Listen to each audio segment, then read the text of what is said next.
Mapagpalang araw po sa inyong lahat. Ngayon po ay araw ng Miyerkules, ika-6 ng Mayo. Pakinggan po natin ngayon ang mabuting balita ng Panginoon.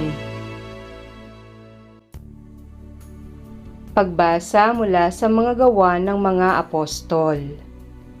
Noong mga araw na iyon, may ilang taong dumating sa Antioquia mula sa Judea at itinuro sa mga kapatid ang ganito: kapag hindi kayo nagpatuli ayon sa kautusan ni Moises, hindi kayo maliligtas. Tinutulan ito ni Pablo at Bernabe at naging mainitan ang kanilang pagtatalo tungkol dito. Kaya't napagkaisahang papuntahin sa Jerusalem sina Pablo at Bernabe at ang ilan pang kapatid sa Antioquia upang makipagkita sa mga apostol at sa matatanda tungkol sa suliraning ito. Sinugo nga sila ng simbahan at pagdaan nila sa Phoenicia at Samaria, ibinalita nila ang pagkahikayat sa mga Hentil. Ito'y labis na ikinagalak ng mga kapatid.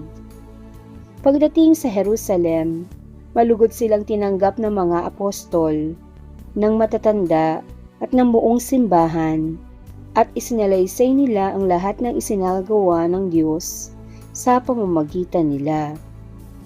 Ngunit tumandig ang ilang mananampalatayang kabilang sa pangkat ng mga Pariseo at ang sabi nila, kailangang tuliin ang mga Hentil na sumasampalataya at utusang tumupad sa kautusan ni Moises. Nagpulong ang mga apostol at ang matatanda upang pag-aralan ang suliraning ito. Ang salita ng Diyos. Salamat sa Diyos. Salmong tugunan, masaya tayong papasok sa tahanan ng Poong Diyos. Ako ay nagalak sa sabing ganito, sa bahay ng Poon ay pumasok tayo. Sama-sama kami matapos sapitin ang pintuang lungsod nitong Jerusalem. Masaya tayong papasok sa tahanan ng Poong Diyos.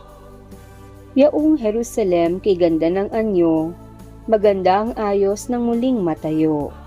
Dito umaahon ang lahat ng angkan, lipi ng Israel upang magsambahan. Masaya tayong papasok sa tahanan ng Poong Diyos.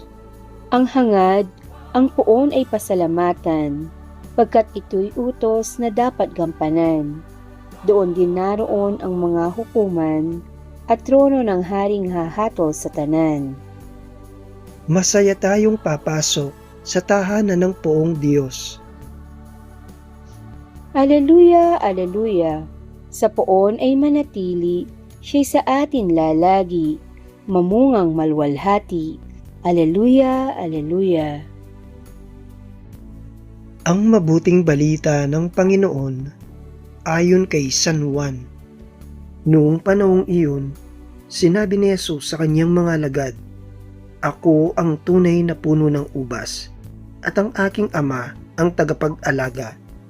Pinuputol niya ang bawat sangang hindi namumunga, at kanya namang pinuputulan at nililinis ang bawat sangang namumunga upang lalong dumami ang bunga. Nalinis na kayo sa pamamagitan ng salitang sinabi ko sa inyo. Manatili kayo sa akin at mananatili ako sa inyo. Hindi makapamumunga ang sangang hindi nananatiling nakakabit sa puno. Gayon din naman, hindi kayo makapamumunga kung hindi kayo mananatili sa akin. Ako ang puno ng ubas, kayo ang mga sanga. Ang nananatili sa akin at ako sa kanya, ang siyang namumunga ng sagana. Sapagkat wala kayong magagawa kung kayo'y hiwalay sa akin. Ang hindi nananatili sa akin ay itatapon at matutuyo gaya ng sanga. Ang gayong mga sanga ay titipunin at susunugin.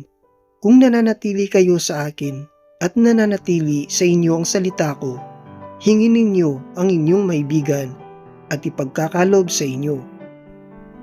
Napararangalan ng Ama kung kayo'y namumunga ng sagana at sa gayoy napatutunayang mga alagad ko kayo. Ang mabuting balita ng Panginoon.